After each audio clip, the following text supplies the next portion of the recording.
अस्सलाम वालेकुम, मैं हूं रेहान तारिक और आप देख रहे हैं दास्तां। इमरान खान से लाख इख्तलाफात सही, मगर ये बात तो तस्लीम करनी पड़ेगी कि वो जो कहते हैं कर दिखाते हैं, चाहे उसके पीछे कोई भी वजह हो। ये दूसरी जमातों की कमजोरियां हो जिनसे वो फायदा उठा जाते हैं, या अब तक वो एस्टैब्लिशमेंट के लाडले हैं और उनका लाडलापन है कि खत्म होने में नहीं आ रहा। वो जो चाहे कर लेते हैं, चाहे इसमें सबको कितना ही इख्तलाफ क्यों ना हो। हत्ता कि उनकी अपनी जमात के रहनुमा भी उनसे इख्तलाफात कर रहे हों, मगर वो वही करके दिखाते हैं जो उन्होंने कह दिया होता है। अगर आसान अल्फाज में कहें तो वही पीटीआई हैं। उनकी मर्जी के बगैर पीटीआई में कोई पत्ता तक नहीं हिल सकता। वो जिसे चाहेंगे पार्टी में रहेगा, जिससे उनका जी भर जाएगा, उसकी तमाम तर खिदमात, उसकी एटीएम, उसके जहाज, सब कुछ फरामोश करके उसे पार्टी से निकाल बाहर किया जाएगा। यही काम उन्होंने इस बार पंजाब और केपी के असेंबली को तहलील करने के हवाले से किया है। संजीदा पार्टी रहनुमाओं ने उनको बहुत समझाने की कोशिश की, लेकिन उन्होंने किसी की नहीं मानी। वो असेंबलियां तहलील करने के लिए अपने इरादे पर डटे रहे, जिसके बाद कल रात केपी असेंबली भी तहलील करा दी। केपी की असेंबली तहलील करने की समरी गवर्नर को भिजवाने और गवर्नर की जानिब से समरी मंजूर किए जाने में अमलन पंजाब और केपी की असेंबलियां तहलील हो चुकी हैं और दोनों सूबों में केयर टेकर सीएम के लिए मुशावरत जारी है। पंजाब में दोनों तरफ से दिए गए नामों पर इत्तफाक न होने पर अब मामला पार्लिमानी कमेटी के पास जा चुका है, जिसके लिए दोनों तरफ से कमेटी मेंबरान के नाम आना अभी बाकी हैं। लेकिन यहां इमरान खान ने एक बार जरूर यू टर्न लिया है और कौमी असेंबली में वापस ना जाने का फैसला। इमरान खान कौमी असेंबली से इस्तीफा देने के बाद बारहा इस बात का तस्करा करते रहे कि वो कभी इस जाली हुकूमत के होते हुए असेंबली में नहीं जाएंगे, लेकिन अब वो इस मामले पर यू टर्न लेके ना सिर्फ असेंबली जाने के ख्वाहिशमंद है, बल्कि अहम ओहदे हासिल करने के ख्वाहिशमंद भी हैं। जराये के मुताबिक पीटीआई कौमी असेंबली में opposition leader, chairman public accounts committee और पार्लिमानी लीडर का ओहदा लेने की ख्वाह है और इस सिलसिले में स्पीकर राजा परवेज अशरफ से राब्ते का फैसला कर चुकी है। राब्ते की जिम्मेदारी परवेज खटक और आबिद डोगर के सपुर्द की गई है। दूसरी तरफ हुकूमत ने नहले पे दहला के मिसदाक इमरान खान की चाल को भांपते हुए तहरीक इंसाफ के हरावल दस्ता समझे जाने वाले मजीद 35 अरकान के इस्तीफे मंजूर कर लिए हैं। इससे कबल हुकूमत भी इमरान खान को बार बार असेंबली में वापस आने की दावत और मशवरा देती रही, लेकिन पंजाब और केपी के असेंबली तहलील होने और एतमाद के वोट की बाज़गश्त के डरी और सहमी हुई महसूस हो रही है, जिससे तहरीक इंसाफ को यह कहने का मौका मिल गया कि शहबाज शरीफ ने एतमाद का वोट लेने से बचने के लिए यह इस्तीफा मंजूर किया।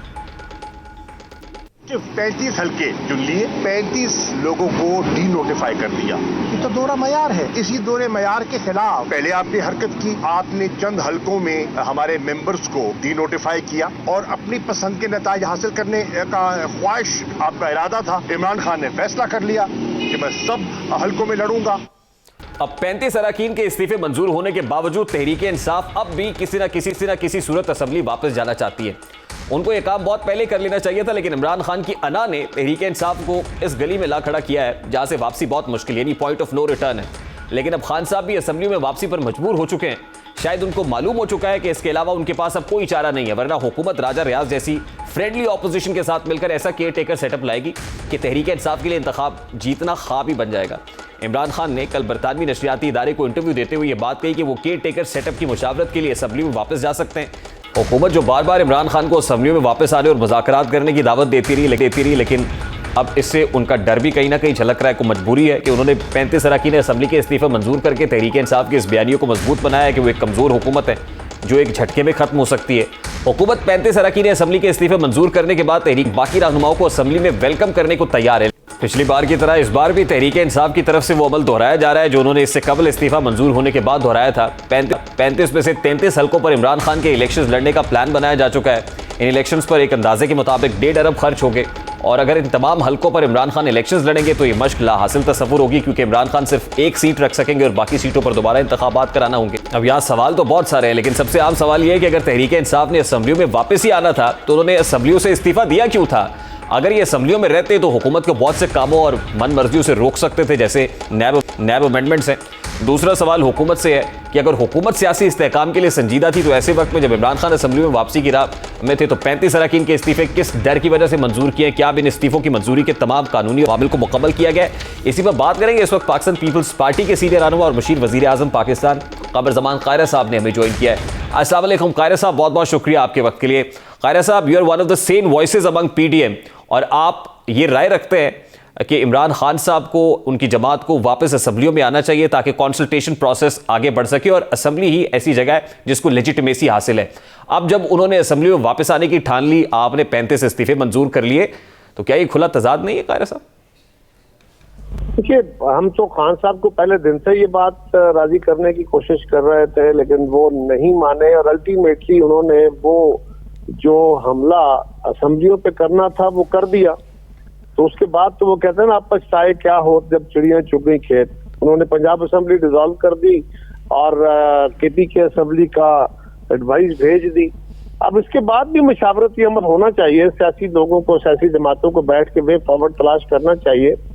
लेकिन स्पीकर साहब ने ये फैसला क्यों किया, मेरी उनसे कोई ना मुलाकात हुई है, ना मैं उनसे ये तकाजा कर सकता हूँ, इसलिए मैं खुद हाउस का मेंबर हूँ नहीं, लिहाजा मैं उनसे ये पूछ तो सकता नहीं। और ही नोज बेटर कि उन्होंने ये फैसला क्यों किया है। आपकी दानिश में ये फैसला दुरुस्त है कायरा साहब? मैं इसकी जजमेंट नहीं दे सकता जब तक मुझे इसकी रीजन का ना पता हो कि ये फैसला किस बुनियाद पे किया गया है। लेकिन जो बुनियादी तौर पे सवाल है वो यही है कि हम खान साहब को असेंबलियां डिसॉल्व करने की बजाय असेंबलियों को अपनी मुद्दत पूरी करने देने या नजदीक पहुंचने की बातें कर रहे थे, कोशिश कर रहे थे। जब वो खत्म हो गई कोशिश तो उसके बाद ये फैसला हुआ है। अब मैं इसकी रूह को नहीं जानता कि ये फैसला क्यों है, इसके ऊपर जजमेंट देना कि अच्छा फैसला है, बुरा फैसला है। बट कायरा साहब, on the face of it ये फैसला तो उस फैसले के बाद हुआ है जो इमरान खान साहब ने, पाकिस्तान तहरीक इंसाफ ने किया कि अब असेंबली में वापस जाएंगे। जब देखा गया कि असेंबली में वापस आ रहे हैं, ये इस्तीफे मंजूर कर लिए गए, क्या मजीद इस्तीफे भी मंजूर किए जाएंगे? मैंने कहा जी मुझे पता नहीं है, मैं असेंबली के इस वक्त फ्लोर पे हूँ, लेकिन सवाल ये है कि खान साहब ने तो कोई फैसला नहीं अभी तक। उन्होंने किसी इंटरव्यू में ऐसे बैठे हुए कुछ जर्नलिस्टों के साथ बात करते हुए इंडिया दिया कि हम सोच रहे हैं कि कोई ऐसी सूरत भी हो सकती है, इस तरह की कोई बात थी। खान साहब ने कोई इस पे अगर कोई उन्होंने फैसला किया और ऐलान किया उसका तो आपके इल्म में, मेरे इल्म में तो नहीं। देखिए कल एक मीडिया टॉक की फवाद चौधरी साहब ने, वो कहते हैं परवेज खटक साहब को ये टास्क सौंपा गया है कि स्पीकर साहब से मिलेंगे और जाकर दरखास्त करेंगे कि पार्लिमानी लीडर उनका होना चाहिए, ऑपोजिशन लीडर उनका होना चाहिए, चेयरमैन पब्लिक अकाउंट्स कमेटी उनका होना चाहिए नंबर्स की बेसिस पे। तो आपको लगता है कि ये मुतालबा जायज है?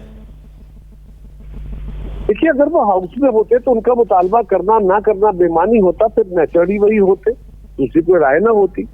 तो क्योंकि वो हाउस पे है नहीं, अगर उनकी बाकी जमात हाउस पे आ जाती है और वो आके तकाजा करती है तो फिर स्पीकर साहब अकॉर्डिंग टू रूल फैसला करेंगे। अभी तो ये फैसला नहीं हो सकता। देखिए इस वक्त तहरीक इंसाफ असेंबली में इसलिए जाना चाहती है कि उन्हें लगता है कि केयर टेकर सेटअप पर बात होनी चाहिए। इमरान खान साहब की तरफ से कोई फैसला ऐलान शुदा मेरे इल्म में नहीं है। और फवाद चौधरी की बातें तो सुबह कुछ और होती है, शाम को कुछ और होती है, वो तो बेईमानी सी गुफ्तगू है। वो कई दफा ऐसी बातें करते हैं जिसको खान साहब ओन नहीं करते। कायरा साहब, असेंबली में जाने का मकसद पाकिस्तान तहरीक इंसाफ का ये है कि वो कहते हैं केयर टेकर सेटअप पे बात होनी चाहिए। ये नहीं हो सकता कि शहबाज शरीफ साहब राजा रियाज से कंसल्टेशन कर रहे हो, बतौर अपोजिशन लीडर राजा रियाज फैसला करें कि केयर टेकर प्राइम मिनिस्टर, ये उन्हें मंजूर नहीं है। तो इसकी कंसल्टेशन के लिए हम चाहते हैं कि पार्लियामान में हो। क्या ये बात दुरुस्त है? मतलब आपको लगता है कि ठीक बात है, पाकिस्तान तहरीक इंसाफ एक अहम स्टेक होल्डर है, उससे मुशावरत होनी चाहिए? आप सिंपल मुझे ये बता दीजिए कि पंजाब असेंबली के अंदर जो मुशावरती अमल जारी है क्या खूबसूरत है, क्या वहां फैसला हो गया? कि ये जहां पे इस वक्त खान साहब हीट को ले गए हैं, इस हीट के बाद अब असेंबलियों के अंदर से फैसले होना या पार्लियामान या लीडर ऑफ द अपोजिशन और हाउस के जरिए फैसला होना, तो लगता है ये मुमकिन नहीं है। लगता है, हो सकता है मेरी गलती हो, लेकिन मेरे ख्याल में अब ये मुमकिन नहीं लगता। अब तो ये इलेक्शन कमीशन ही फैसले करेगा मेरे ख्याल में। देखिए this is very unfortunate Kaira साहब के पॉलिटिकल फोर्सेस आपस में कोई कंसेंसस डेवलप नहीं कर पा रही और फैसले अदालतों में, इलेक्शन कमीशन में हो रहे हैं। ऐसे ही है, ऐसे ही है। लेकिन इसमें सबसे बड़ा जिम्मेदार कौन है? हम तो बार बार कोशिश कर रहे थे कि खान साहब मान जाए। अगर बाकी सारी जमातें एक जगह बैठ के फैसले करने को तरजीह देती हैं और सिर्फ एक फर्द जो कहता है कि मैं ना किसी से मिलूंगा, ना किसी से हाथ मिलाऊंगा, ना किसी के साथ बात करूंगा, तो उसका क्या किया जाए? उसको मीडिया भी समझाता है, उसको सियासी जमातें भी समझाती हैं, उसको अपनी जमात भी समझाती है, उसको अदालतें भी कहती हैं, उसको बाकी लोग भी कहते हैं, लेकिन वो नहीं मानता। तो अब क्या किया जाए? अच्छा कायरा साहब, आपके पास क्योंकि वक्त बड़ा कम है, मैं चाहता हूं ज्यादा से ज्यादा आपसे सवाल कर लूं। पॉइंट ऑफ नो रिटर्न पर आप समझते हैं कि मामला आ गए या अभी भी इमरान खान से बात हो सकती है? हमारी तरफ से तो कभी इनकार नहीं था जी इमरान खान से बात करने में। खान साहब की तरफ से इनकार है, उनसे आप बात कर लीजिए, अगर वो मानते हो तो बिल्कुल हाजिर है। वो तो आपसे बात करना चाहते हैं, वो कहते हैं अप्रैल में इंतखाबात देख रहे हैं। आपको भी लग रहा है कि अप्रैल में इंतखाबात हो सकते हैं? नहीं कहा, कभी इमरान खान साहब की तरफ से ये नहीं कहा कि मैं बातचीत के लिए तैयार हूँ। हमेशा उन्होंने गालियां दी हैं, हमेशा उन्होंने कहा मैं इनसे हाथ नहीं मिलाऊंगा, मैं इनसे बात नहीं करूंगा, इनकी तरफ देखूं नहीं, फला फला। जो कुछ उन्होंने कहा आपसे भूला हुआ है या आपके पास उनका कोई क्लिप मौजूद हो जिसमें उन्होंने कहा बैठ के बात करने को तैयार? हम तो कह रहे थे कि शर्तें ना रखे, मुतालबा रखें, अर्ली इलेक्शन के रख लें, आके बैठ के बात करते हैं, हम उनको कन्विंस करें, वो हमें करें, और जो बात बन जाए ठीक। अच्छा कायरा साहब, अभी कोई अर्ली इलेक्शन की गुंजाइश मौजूद है? क्योंकि अप्रैल में वो लोग कहते हैं कि इंतखाबात देख रहे हैं। कायरा साहब को गुंजाइश है अभी अर्ली इलेक्शंस की? नहीं, मेरा नहीं ख्याल जी कि अर्ली इलेक्शन की हमारी तरफ से कोई डेट होगी। अब तो खान साहब को ये देखना है कि हमने जो उनसे तकाजे किए थे वो असेंबलियां तोड़ चुके, अब अगली डेट तुमसे क्या बात हो सकती है अर्ली इलेक्शन? ठीक, कायरा साहब लास्ट क्वेश्चन है। 35 इस्तीफे यहां पर हो गए, 33 पर इलेक्शन होना है, 2 सूबाई असेंबलियों के अंदर इंतखाबात हो रहे होंगे, तो बेहतर नहीं है कि फिर आम इंतखाबात ही करा लिए जाए? नहीं, हम जो बेहतर समझते हैं उसी के बारे में बात कर रहे हैं। मेरा ख्याल में ये सियासी काम है, ये हम पे रहने दें, हम इसको बेहतर समझते हैं। बहुत बहुत शुक्रिया कमर जमान कायरा साहब, पाकिस्तान पीपल्स पार्टी के रहनुमा मुशीर वज़ीर आज़म हमारे साथ मौजूद थे। पॉलिटिकल फोर्सेज अगर आपस में बात नहीं कर रही होंगी तो सियासतदान क्या फैसला करेंगे? अल्टीमेटली ये फैसले इलेक्शन कमीशन ऑफ पाकिस्तान ही ले रहा होगा या फिर अदालतों के दरवाजे खटखटाएंगे। इस वक्त मेरे साथ चेयरमैन बराबरी पार्टी पाकिस्तान जवाद अहमद साहब ने मुझे ज्वाइन किया है। अस्सलाम वालेकुम जवाद साहब, बहुत बहुत शुक्रिया आपके वक्त के लिए। कायरा साहब की गुफ्तगू आपने सुनी, ऑल्दो आप इस वक्त असेंबली में नहीं हैं, प्रैक्टिकल पॉलिटिक्स आप कर रहे हैं, लेकिन असेंबली से बाहर हैं। क्या माहौल देख रहे हैं? पॉलिटिकल फोर्सेस आपस में बात करना नहीं चाहती। पहले कहते रहे कि आप असेंबली में आ जाएं, असेंबली में आना चाहते हैं, इस्तीफे मंजूर हो गए। क्या देख रहे हैं सर आगे? देखिए, माहौल तो बहुत ख़राब है असेंबलियों का भी और पाकिस्तान का भी। सोशल मीडिया पे हर वक्त गालम गलोच और एक दूसरे को बुरा भला कहना, असेंबलियों में भी यही हाल है, एक दूसरे पे इल्ज़ाम तराशी। और ये तो बड़े अरसे से बाहर हैं इमरान खान और उनकी जमात, वो सिर्फ पॉइंट स्कोरिंग के लिए, अवाम को के नैरेटिव और बयानियाँ बेचने के लिए है। और अब जो वापस जाना चाहते हैं वो भी इसीलिए कि बयानियाँ बेचें। इनको ये समझ नहीं आ रही कि अवाम को असल में उनके इश्यूज़ जो हैं उनके ऊपर मसले हैं। जैसे उनको तो रोटी चाहिए, कपड़ा, मकान, इज़्ज़त, रोज़गार, तालीम, इलाज, उनको ये चाहिए, ये उनको बयानियाँ बेच रहे हैं। इसलिए मेरा ख्याल है कि कायरा साहब ये तो बिल्कुल ठीक कह रहे थे कि इस पूरी सूरत हाल का ज़िम्मेदार जो है वो इमरान खान है। आप सबसे पहले तो ये देखें कि एक आदमी जो वज़ीर आज़म 3.5 पौने 4 साल रहा और उसके बाद उसको ख्याल आया कि जी एकदम इम्पोर्टेड गवर्नमेंट जो है बन गई है पहली दफ़ा पाकिस्तान में, और उसके बाद अमेरिकी साजिश हो गई है सिर्फ इसलिए क्योंकि जिस काम के लिए उसको लाया गया था, जो लाए के आए थे, उन्होंने खुद ही निकाल दिया और उसमें और कोई था नहीं इन्वॉल्व। पहले तो उसने ये आप देखें कि कितनी गलत हरकत की है कि इस पूरी कौम को गुमराह किया है कि बजाय कि असल बात करते, बात कहीं और मोड़ दी। उससे हमारे खारजा ताल्लुकात ख़राब हुए, उससे हमारे इस मुल्क के अंदर जितने भी हमारा साख थी पूरी दुनिया में वो ख़राब हुई। इसीलिए इनके साथ कोई बैठता नहीं था, कोई बात नहीं करता था, कोई ना यूरोप, ना अमेरिका, ना इंडिया, ना सऊदी अरब। तो हालात तो इन्होंने खुद पैदा किए हुए थे। तो जब इनको निकाला गया तो उसके बाद से ये फसाद, इंतशार, नफरत, तकसीम, इसकी सियासत कर रहे हैं। नहीं तो आपको नहीं लगता और क्या कर रहे हैं? क्राइसिस अब मजीद डीपन हो जाएगा? 2 प्रोविंशियल असेंबलीज वो डिसॉल्व कर चुके हैं, नेशनल असेंबली में आना चाहते हैं, मरकज को मजबूर करना चाहते हैं कि जनरल इलेक्शंस की तरफ मामला जाए। तो आपको नहीं लगता कि क्राइसिस तो बढ़ेगा, ये क्राइसिस इससे कम नहीं होगा? देखिए, ये तो है बेसिकली कॉन्स्टिट्यूशनल या ज़्यादातर इलेक्टोरल क्राइसिस। तो वो क्राइसिस नहीं है जो असल अवाम का है। मुझे तो अवाम का क्राइसिस ज़्यादा कहते हैं ना कि डीपनिंग होता लग रहा है, क्योंकि अवाम के पास तो आटा लेने के या ना तो पैसे हैं और ना आटा जो उनको मिल रहा है। तो ये ज़्यादा बड़ा मसला है मेरे ख्याल में पाकिस्तान का। इसका हल क्या है? मैं यही तो कह रहा हूँ ना कि पॉलिटिकल अनसर्टेनिटी होगी तो इकोनॉमिक अनसर्टेनिटी भी रहेगी, वो स्टेबिलिटी तो नहीं आ सकती। इसका हल सिर्फ ये है कि या तो इमरान खान को नाअहल किया जाए और सही तरीके से, जायज़ तरीके से। 2-3 इतने इंपॉर्टेंट मुकदमात हैं, मुझे नहीं समझ आ रही कि क्यों नहीं किया जा रहा। भाई, इस मुल्क के अंदर एक गरीब आदमी को आप एक रोटी चुराने पे अंदर डाल देते हैं। इमरान खान ने इस मुल्क के साथ क्या क्या नहीं किया। इस आदमी ने इस मुल्क का बेड़ा गर्क किया हुआ है। लेट्स बी वेरी ऑनेस्ट, आपको लगता है कि at this point in time किसी लीडर को, पॉलिटिकल लीडर को सिंगल आउट किया जा सकता है, माइनस किया जा सकता है, -1 फॉर्मूला काबिल अमल है, या इससे को फायदा होगा मुल्क का? -1 का क्या मतलब है? पहले जो किया गया है, या तो फिर एक काम करें ना, आप नवाज शरीफ को भी वापस आने दें, इमरान खान को भी जो है वो नाअहल ना करें, लेवल प्लेइंग फील्ड। और फिर उसके बाद हम फिर इन सब से लड़ेंगे। फिर हम ये कहेंगे कि भाई ये सारे एक हैं, ये सारे अरबपति खरबपति लोग हैं, हमने तो अपनी पार्टी को देखना है ना। मैं तो इधर बैठा हुआ हूँ इसलिए ताकि मैं अपनी पार्टी की बात करूँ। हमारी पार्टी आम लोगों को लीडरशिप में लेके आना चाहती है। इमरान खान की पार्टी में कितने लोग हैं जो कि मिडिल क्लास से हैं, वो तो सीधा भी नहीं होंगे। वो सारे के सारे वही लोग हैं जो अपनी कॉन्स्टिट्यूंसी से इलेक्शन लड़ते हैं और अरबों रुपया अपने पास है, करोड़ों रुपया लेके लगा के इलेक्शन लड़ते हैं। अच्छा, तो फ्रैंकली स्पीकिंग मुल्क में 1.5-2 दर्जन का एक रेवड़ है जिसको इलेक्टेबल्स कहते हैं। जब तक वो इलेक्टेबल्स किसी के झोली में अपना वजन नहीं डालते हैं, पलड़े में जब तक वजन नहीं डालते, तब तक वो ना तो वजारत उज़्मा ले सकता है ना ही वजारत आला ले सकता है। तो यहाँ बैठ के चेयरमैन बराबरी पार्टी पाकिस्तान जवाद अहमद वो कहता है मैं मिडिल क्लास की आवाज़ हूँ, मैं मिडिल क्लास तबके को रिप्रेजेंट कर सकता हूँ। आप तो प्रैक्टिकली एक्टिव हो ही नहीं सकते। ये जो इलेक्टोरल पॉलिटिक्स है कभी इसके अंदर कुछ गेन कर ही नहीं सकते। ये आप कैसे मुकद्दर बदलेंगे? ये असल में जो है ना जो सवाल है इसका जवाब फिर ये है कि फिर पाकिस्तान तबाह हो जाएगा, हो रहा है, लोगों का बेड़ा गर्क हो गया है। अगर ऐसी पार्टी नहीं बनती पाकिस्तान में, बराबरी पार्टी बड़ी नहीं होती, तो ये मुल्क तबाह हो जाएगा।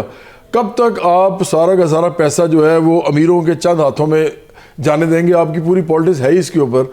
ये पॉलिटिक्स इसलिए है सिर्फ और सिर्फ ताकि अमीर लोगों को उनका जो तहफ़्फ़ुज़ है जायदादों का, असासों का, उनके जो पैसे वो कमाते हैं उसका एक तहफ़्फ़ुज़ दिया जाए उनको। ये पूरी सियासत इसलिए होती है इस मुल्क में। अगर ये ऐसी होती रही तो कितना अर्सा और चलता रहेगा। आप बात कर रहे हैं बिल्कुल ना सिर्फ माइंडसेट चेंज की बात कर रहे हैं बल्कि पैराडाइम शिफ्ट ही है कि कैपिटलिस्टिक इकोनॉमी से आप चाहते हैं कि कम्युनिज्म आ जाए, कम्युनिस्ट पार्टी है आपकी। नहीं, बात ये है कि कम्युनिज्म और सोशलिज्म और कैपिटलिज्म तो बहुत बात की बातें, ये तो नजरियाती बहस है। असल बात तो यह है कि क्योंकि आपसे जब डिस्कशन होती है तो बड़ी फिलोसॉफिकल मुझे लगता है कि किसी खास नजरिए को टो करते हैं आप, किसी नजरिए की तरजीह। नहीं, हमारा तो नजरिया बड़ा सिंपल सा है पाकिस्तान में। आप लोगों को लीडरशिप दें, आम लोगों को। मुझे बताएं कि एक मजदूर अगर चला जाए मिसाल के तौर पे असेंबली में, वहाँ जाके वो क्या कानून बनाएगा? वो ये बनाएगा कि स्पेशल इकोनॉमिक जोन्स बनाए जाएं अमीरों के लिए, वो तो मजदूर है ना। वो ये बनाएगा कि ये इनको इलेक्ट्रिसिटी पे छूट दी जाए, इनको टैक्स की छूट दी जाए, या इनको कर्जे माफ़ किए जाएं, वो ये बनाएगा कानून कभी? कैपिटलिज्म के खिलाफ जंग लड़ रहे हैं आप? नहीं, हम तो पाकिस्तानी थर्ड वर्ल्ड सिस्टम के खिलाफ जंग लड़ रहे हैं जो कि थर्ड वर्ल्ड कैपिटलिज्म है। इसके अंदर फ़र्ज़ करें अगर आपने रिफॉर्म्स भी करने हैं, फ़र्ज़ करें आपका रिफॉर्म्स का एजेंडा है, तो सबसे पहले आपको रियासत को इसके अंदर मुआशी अमल में डालना पड़ेगा। किस हद तक डालते हैं तो लोग डिसाइड करेंगे, लेकिन लोग तो है ही नहीं पार्लियामेंट में।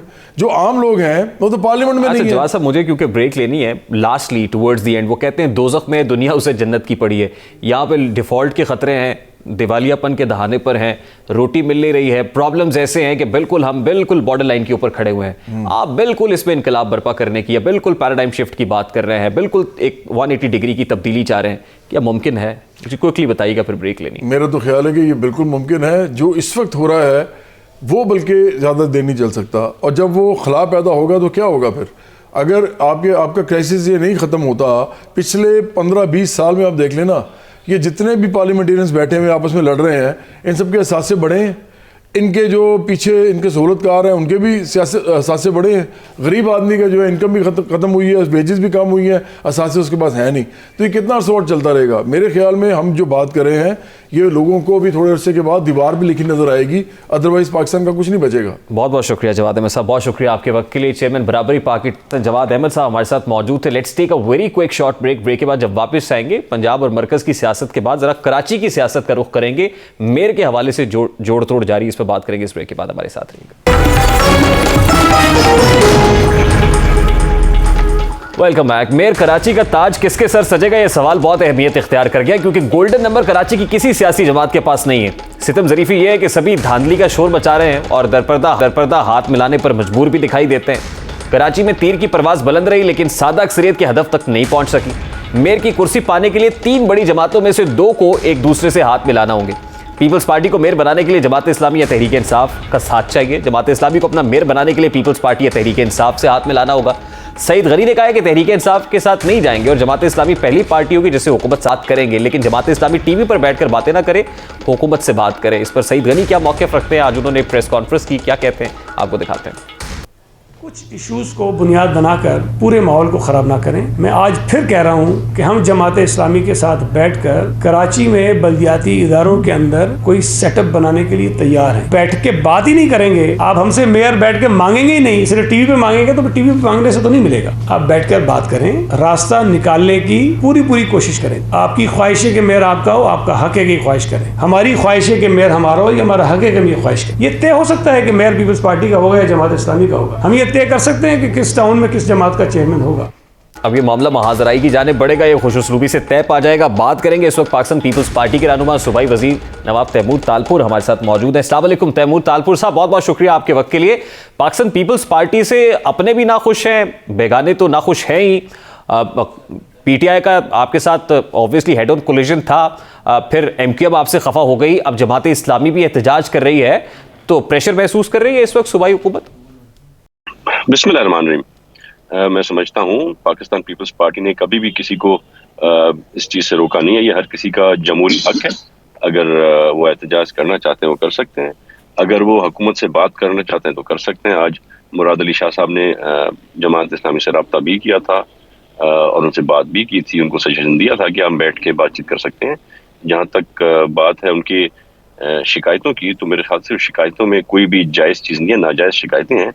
और फिर भी अगर उनको कोई ऐसा खदशा है, कोई ऐसा मसला है, तो उनके पास दरवाजे खुले हुए हैं, वो कोर्ट को कांटेक्ट करें। देखिए हाफिज नईमुर रहमान साहब तो अभी भी ये क्लेम कर रहे हैं, देखिए जहां पर दोबारा गिनती हुई है हाफिज नईमुर रहमान साहब की सीटें यानी जमात इस्लामी की बढ़ी हैं, अभी भी वो क्लेम कर रहे हैं कि 10 मजीद नशिस्तें ऐसी हैं जो डाउटफुल हैं। अगर वो भी मिल जाती हैं तो फिर तो जमात इस्लामी का मैंडेट पीपल्स पार्टी से ज्यादा हो जाएगा। मैं समझता हूँ अगर ये रिकाउंटिंग होगी तो पाकिस्तान पीपल्स पार्टी की सीटें भी बढ़ सकती हैं, उनकी बढ़ सकती हैं, दोनों का चांसेस हैं। अगर वो हमारी सीटों पे कराएंगे तो हम उनकी सीटों पे भी रिकाउंट कराएंगे, तो बात जाके वहीं पे खड़ी हो जाएगी। मेरे ख्याल से जो अवाम ने मैंडेट दिया है पाकिस्तान पीपल्स पार्टी को, वो हर किसी को कबूल करना चाहिए। जिस तरह से हमने जो उनको मैंडेट मिला है हमने कबूल किया। डीआरओ से बहुत शिकायत है, रिजल्ट्स ताखीर से मिल रहे हैं, कमिश्नर से बहुत शिकायत है, वहां पर जिस तरह हंगामा राई हो रही है, तोड़फोड़ हो रही है, आपको लगता है कि मामला इतनी आसानी से हल हो जाएगा? क्योंकि सिंगल लार्जेस्ट पार्टी तो कोई भी नहीं है इस वक्त। देखिए जी, हाँ, सिंगल लार्जेस्ट पार्टी तो पाकिस्तान पीपल्स पार्टी है अभी एट द मोमेंट। वो सिंगल लार्जेस्ट पार्टी नहीं है सर, कोई सिंगल मैंडेट आपके पास इतना नहीं है कि वो गोल्डन नंबर आप अचीव कर ले कि मेयर आपका हो। इंशाल्लाह ताला अगर हमारी उनसे बातचीत नहीं हुई तो हम फिर भी आपको अपना नंबर फिगर जो है गोल्डन से प्लेटिनम करके दिखाएंगे इंशाल्लाह ताला। हम सिर्फ देख रहे हैं कि एक तरफ बातचीत सेटल हो जाए, अगर कोई हमसे बात करना चाहता है कर ले, नहीं करना चाहता तो इंशाल्लाह ताला हमने अपनी बड़ी अच्छी वर्किंग की हुई है। आपको रिजल्ट मिलेगा जब काउंटिंग होगी। वो क्या स्ट्रैटेजी होगी सर आपकी, वर्किंग क्या होगी कि पाकिस्तान पीपल्स पार्टी का यानी ज्याला मेयर कराची हो जाए? इंशाल्लाह ताला पाकिस्तान पीपल्स पार्टी का ही ज्याला कराची का मेयर बनेगा। मगर कैसे? हुकूमत भी पाकिस्तान पीपल्स पार्टी की है। बहुत से दोस्त मेरे ख्याल से हमारे कैंडिडेट को वोट देंगे। बहुत से लोग खुद जो जीत के आए हैं पीटीआई से, वो भी राब्ते में है, वो नहीं वोट देना चाह रहे हैं अपने मेयर के कैंडिडेट को। तो मैं समझता हूँ फिगर अच्छा बन जाएगा, बस थोड़ी इंतजार की हमें जरूरत है। और जहाँ तक आपने हंगामा आ रहा है की बात की, खास तौर पर आज कल 2-3 दिन से जो किमाड़ी के ऑफिस में, डीसी ऑफिस में जो हरकतें चल रही हैं वो बर्दाश्त से बाहर हैं। कल भी जाके उन्होंने तोड़ाफोड़ी की, आज जो है रेवेन्यू का फैसिलिटेशन सेंटर जो है वहाँ पर तोड़ाफोड़ी की है। तो आखिर यही हुआ, वो अली जैदी साहब जो उनको लेके आए थे गंद करने के लिए, वो तो भाग गए, बाकी पीछे लाठियां खाई उनके जालों ने। तो मैं उनको कहूँगा ये अपने जो है लीडरों की बातों में ना आए, वो खुद तो भाग जाते हैं, आवाम को एफआईआर के लिए छोड़ जाते हैं। और मैंने कह दिया ऑलरेडी कंसर्न क्वार्टर्स को कि अली जैदी ने जो किया उन पर भी, और जो लोग तोड़ाफोड़ी करके गए, जो कैमराज में हैं, उन सब पे एफआईआर। ठीक है तैमूर तालपुर साहब, लास्टली देखिए हाफिज नईमुर रहमान साहब यही कह रहे हैं, आप कह रहे हैं कि जो जीते हुए हैं वो भी हमसे राब्ते में, वो कहते हैं हम तो आपसे कोई कंसेंसस डेवलप करना चाहते थे लेकिन उससे पहले ही आपने हॉर्स ट्रेडिंग शुरू कर दी। नहीं जी, हम तो आज भी आपको कह रहे हैं कि वो बैठ के हमसे बातचीत करेंगे, तो हमारी पहली ऑप्शन ही है। पहले हमने किया ना, उन्होंने तो हमसे बात नहीं की, वो तो अभी तक जो है शिकायतों पे शिकायतों के अंबार डालते जा रहे हैं। हमने पहला कदम बढ़ा है। मुराद अली शाह साहब ने खुद मेयर जमात इस्लामी का हो सकता है? शो किया नहीं, मेयर पाकिस्तान पीपल्स पार्टी का ही होगा, उनका हक बनता है। हमने इस शहर की खिदमत की है, हमारे पास प्रोविंशियल हुकूमत है, और एक बहुत ही अच्छा मैं समझता हूँ इक्वेशन होगा जब ये आपस में मिल के दोनों मेयर और सिंध हुकूमत काम। बहुत शुक्रिया तैमूर तालपुर साहब आपके वक्त के लिए। अभी दोनों तरफ से तनाव दिखाई दे रहा है, मामला किस जानिब जाएगा और ऊंट किस करवट बैठेगा ये आने वाला वक्त ही बताएगा। एक क्विक शॉर्ट ब्रेक लेते हैं, ब्रेक के बाद वापस आएंगे। इकोनॉमिक डोमेन में क्या हो रहा है, खासतौर पर सनतकारों को किन मसाइल का सामना है, गवर्नर स्टेट सनतकारों को कन्विंस कर पाएंगे, इस पर बात करेंगे। इस ब्रेक के बाद हमारे साथ रहेगा।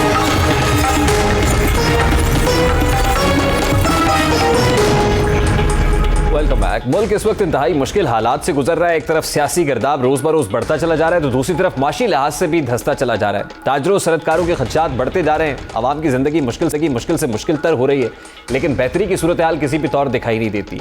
IMF के जायजे में ताखीर और सियासी गैर यकीनी की सूरत हाल से स्टॉक मार्केट जवाल पजीर है। सनतकारों के तहफुजात बढ़ते चले जा रहे हैं। Governor State Bank Jameel Ahmed साहब FPCCI गए तो ताजरों ने, सनतकारों ने जैसे अपने कलेजे निकाल कर रख दिए कि सूरत हाल क्या, अपना गम गवर्नर के सामने रखा है। क्या वो उन्हें कन्विंस कर पाए या नहीं, इस पर बात करेंगे। इस वक्त साबिक सदर FPCCI नासिर हयात मग्गू हमारे साथ मौजूद है। इंडस्ट्री की जो सूरत हाल है, इदारे शुमारियात की रिपोर्ट बता रही है, ताजरों के मसाइल बहुत सारे हैं, LCs खुल नहीं पा रही है। नासिर हयात मग्गू साहब अस्सलाम वालेकुम, बहुत बहुत शुक्रिया आपके वक्त के लिए। सबसे पहले तो बड़ा सादा सा सवाल है, गवर्नर स्टेट बैंक FPCCI आए और FPCCI पहुंचने पर ताजरों ने भी खूब उनका इस्तकबाल किया, बहुत सारे तुंदो तेज सवालात भी किए, क्या आपको मुतमईन कर पाए?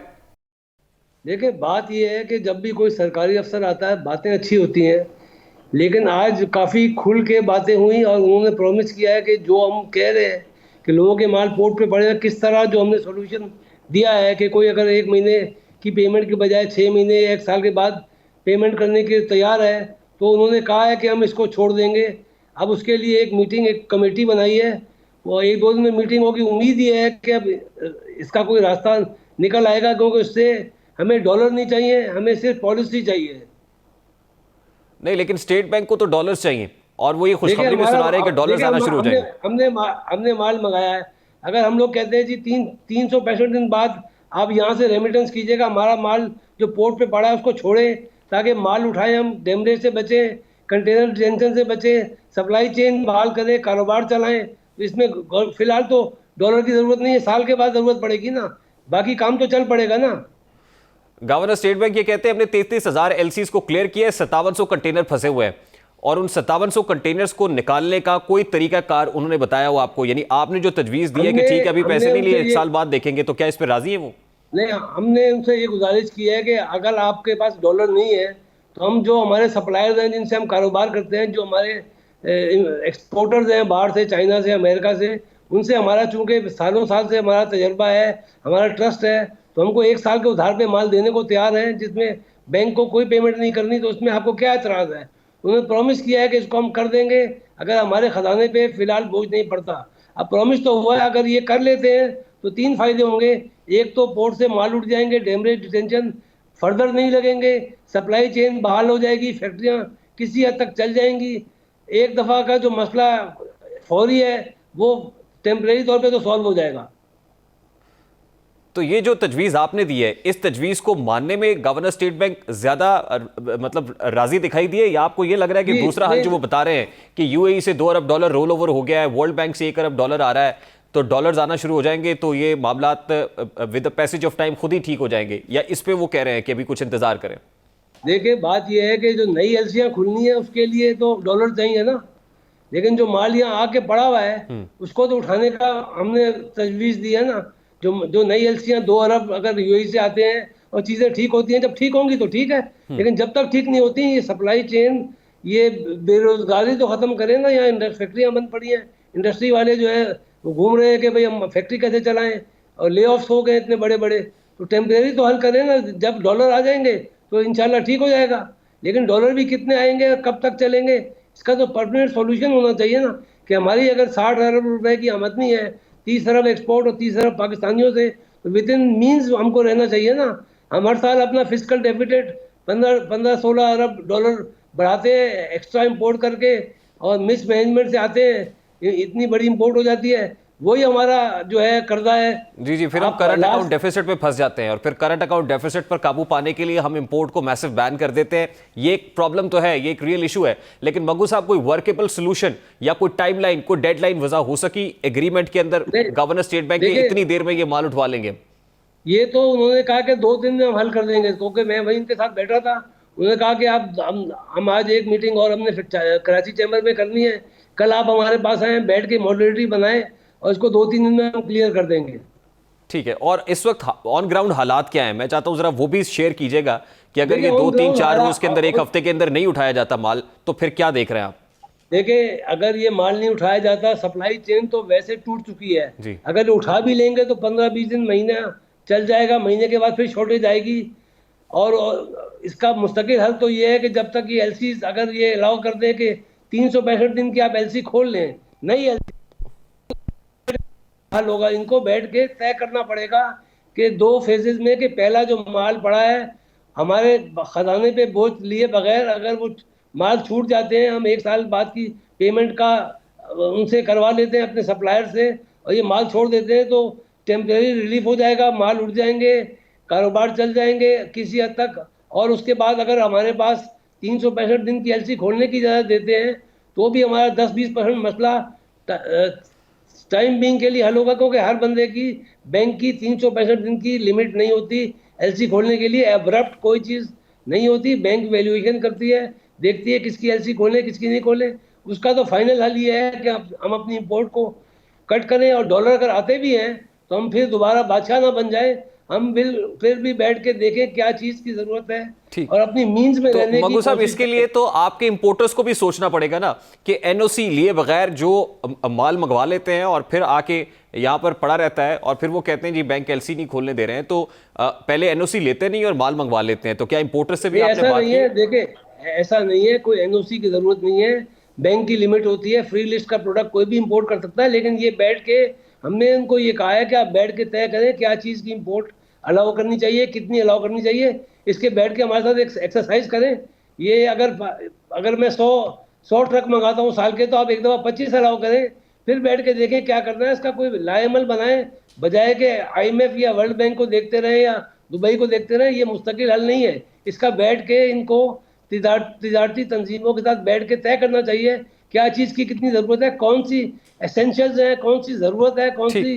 मग्गू साहब, लास्टली ये बता दीजिएगा, मुशावरत में कितना वक्त दरकार होगा और कितना टाइम आप देख रहे हैं कि इसके अंदर लगेगा ये सब कुछ होने में? मैं तो ये समझता हूँ जो पहला मरला है माल उठाने का, वो तो 1-2 दिन में हो सकता है। बैंक को इंस्ट्रक्शन देनी है कि जो भी माल अगर बगैर डॉलर भेजे अगर माल रिलीज हो सकता है तो आप उसको रिलीज करें, तो वो फिर कोई इतना बड़ा मसला नहीं है। एक इंस्ट्रक्शन की ज़रूरत है और एक उसकी मॉनिटरिंग की ज़रूरत है। अगर कोई बैंक नहीं माने तो ये उसको ऊपर से अपना उसको फिक्स करें कि भाई you have to do it.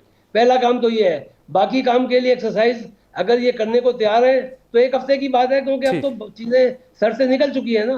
Nasir हयात मग्गू साहब कहते हैं कि 2 दिन में गवर्नर स्टेट बैंक कह रहे हैं मसाइल हल कर लेंगे, अगर हो जाते हैं बड़ी अच्छी बात है, अदरवाइज लगता है कि इंतजार ही करना पड़ेगा। सनतकार मुश्किल में रहेंगे, सनतकार प्रॉब्लम में रहेंगे तो अल्टीमेटली कॉमनर पे भी मुश्किल आएगी। प्रोग्राम का वक्त अपने इख्तिताम को पहुंचा, आपसे मुलाकात होगी इंशाल्लाह कल। अपना रखिए ख्याल, अल्लाह हाफ़िज़।